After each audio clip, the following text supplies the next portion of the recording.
hirap dati na lalo na pagka minus 30, minus 40 ang temperature, no?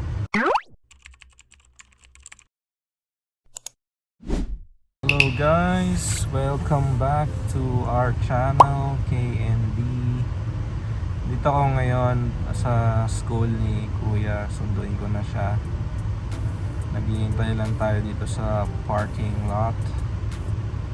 Mga 3 o'clock pa siya lalabas, so we're gonna stay here for a few minutes. Tapos ano pala guys, ngayon lang ako mag-join sa channel ni Mami Don. Sana supportahan nyo at mag-daily vlogs din tayo. Papakita ko sa inyo yung mga hindi naman daily, pero yung mga activities na gagawin namin sa future, and sa lahat basta ipapakita namin sa inyo. Sobrang lamig ngayon, no? Parang feels like minus 25.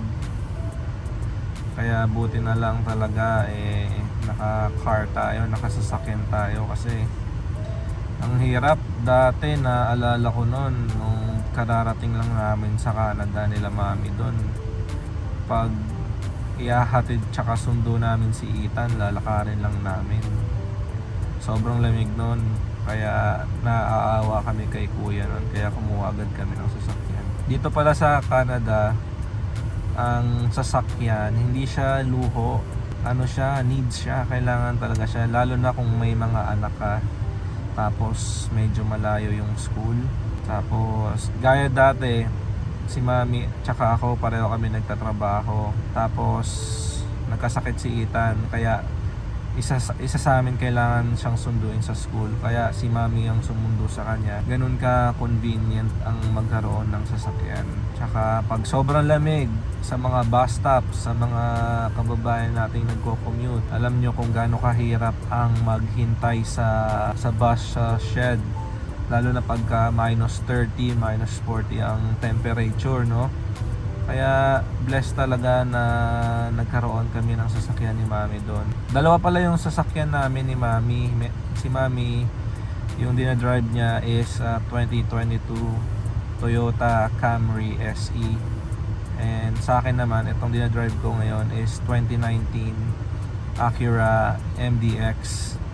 Meron na kaming mga sasakyan dati, makikita nyo yan sa mga dating vlog namin ni Mami. Meron kami dating Chevrolet Traverse 2023, tsaka Chevrolet Colorado 2023. Ngayon, binalik namin yon, binenta namin kasi nagkaroon kami ng sobrang daming issues sa mga sasakyan na yon.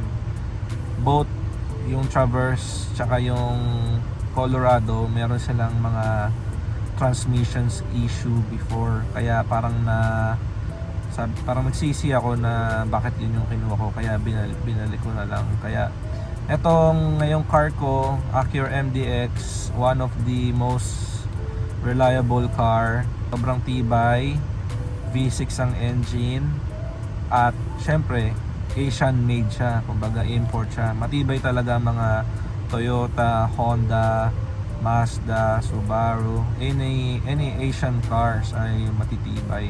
Tutur ko kayo dito sa Acura MDX ko kung ano yung mga features na meron siya. I'm pretty sure na nakita nyo na din tong car ko sa dating vlog ni Mami Don, pero itutur ko kayo kung ano lang yung mga features na meron siya, ano yung mga gusto ko sa sasakyan na to, ano yung mga ayaw ko sa car na to. Ngayon itutur ko kayo dito sa aking sasakyan, ano yung mga gusto ko sa sasakyan na to. Unang-una sa lahat, 7-seater siya. Dun sa likod meron pang third row yan, nakababa lang yan. Ngayon 7-seater siya, maganda siya for family, maluwag. Tapos ang isa sa mga gusto ko dito is compact SUV siya. Hindi siya sobrang laki gaya ng Suburban na SUV, no? Kaya sakto-sakto siya, compact, madali siya i-park, tsaka hindi siya ganun kalakihan compared sa mga malalaking SUV. Tapos ito gusto ko rin yung parang leather seats niya mixed with di ko alam anong tawag dito pero ito hindi siya leather pero ito leather. Ito parang hindi ko alam, parang medyo tela yata yan na nalimutan ko yung tawag. I-search ko na lang kung ano yung tawag. So itong MDX natin, meron na siyang 80,000 kilometers. Medyo mababa pa yung mileage natin, no? Kasi para sa 2019, medyo mababa na yan, 80,000 kilometers. At isa sa mga gusto ko sa car na to is yung heated steering. Ayan, meron tayong heated steering. Umiinit yung steering natin ng 360. Yung iba kasing car, ang heat niya ay nandito lang sa side na to. Saka dito, gaya nung sa Toyota ni Mami. Pero itong Acura MDX ay 360, umiinit siya. Meron din tayong heated seat and meron din tayong cooled seats. Hello, Yaya! Nag-vlog ako, ya! Huwag ka mag-shy! Hindi na ako mag-shy! Sabi niyo nagsashy daw si Daddy. Make four. Your challenge is to make 4.2 million subscribers. Ang dami naman ng 4.2 million subscribers. That means you gotta make hundreds of videos. O, sige, magbe-video na si Daddy. Ayun nga guys, meron siyang heated seats. Isa sa mga gusto kong features niya. Pero meron din siyang cooled seats. Ngayon, pag summer, gamit ko tong cooled seats na to, lalo na pagka long drive. Kasi di ba, madalas pag long drive, sobrang init na ng puwet natin. Kaya ino-on ko lagi yung cooled seats. Sobrang comfortable niya. Nakakabawas siya sa stress pag mga long. Itong car na to, meron na rin siyang built-in GPS. Kumbaga free na yan all year. Walang kang babayaran. Yung ibang mga new and latest car, pagka may mga GPS sila, kailangan mo pang pa-install, tapos magbabayad ka pa. Ito, kasama na siya sa package. Ito palang car ko is a Acura A-Spec model, A-Spec package siya, no? Kaya medyo kompleto siya. This was been here for me, I think maybe 1 year. Yeah. And then, meron din tayong cruise control. Ayan, meron tayong cruise control. Meron tayong lane keeping assist. Tsaka radar sensor, no? Yeah, there Parang- are a lot of sensors. Parang pagka umaandar ka, let's say tumatakbo ka ng 80 kilometers and then yung nasa harapan mo mabagal, mag-a-adjust na yung speed ng car.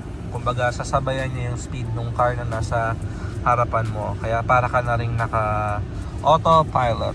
Tapos meron din tayo ditong ibang settings. Meron tayong parking sensors, lane departure warning, traction control. At ito, ang isa sa mga gusto ko, yung heated wipers. Kumbaga, gamit na gamit yan pag winter, no? Kasi nagpo-frozen tong gilid ng sasakyan natin. Ngayon, pag tinurn on mo yon, matutunaw yung mga gilid na yan. Tsaka yung wiper natin is hindi siya masyadong mag-frozen kasi nakababad yung heat niya doon sa wiper. Meron tayong brake hold. Tapos, meron tayong folding mirrors. Meron tayong 2 stages memory seats. Ngayon, kung si Mami magdadrive, naka-set up siya dito sa number 2. Pag ako, naka number 1. Meron din tayo guys ng sunroof. Maganda siya pag summer. Ginagamit namin lagi ni Mami pag summer. Meron tayong lagayan ng shades. I think you can fit Meron tayong parang sa mga ano to pag halimbawa may bahay ka at sa mga gate, pero pwede mo siyang i-open using these buttons here. Tapos meron tayong mga ganito, hindi ko pa nagamit yung Acura Link na yan. Tapos, at isa pa sa pinaka gusto ko sa car na to, merong CD player. Yung mga ibang car, wala na silang CD player. Ako gusto ko pa rin na gumagamit na itong CD player kasi Then how come we don't have any disc? meron tayong disc nandun sa car ni Mami. Then get it. Ready? Let's drive! Daddy, let's add this to the vlog too. Sa mga camping trips natin sa future, no? Mag-ano tayo, upload tayo. Yeah. Kasi tong car na to guys, all-wheel drive siya. Kumbaga, maganda siyang gamitin sa winter. Sa mga nagtatanong, ang naka-install ngayon sa aking car is Toyo Open Country 83. Yung gulong na ginagamit ko. Kasi tamad ako magpalit ng winter tires every year. Ano? Tamad ikaw? Oo, tamad si Daddy magpalit ng winter tires, kaya gumagamit na lang tayo ng all-terrain or all-weather, all-season tires. Ang daming tawag sa kanya. Pero sa akin yung medyo pang off-road yung nilagay ko. Kasi mahilig kami ni Mami mag-camping. Is all season tire the best?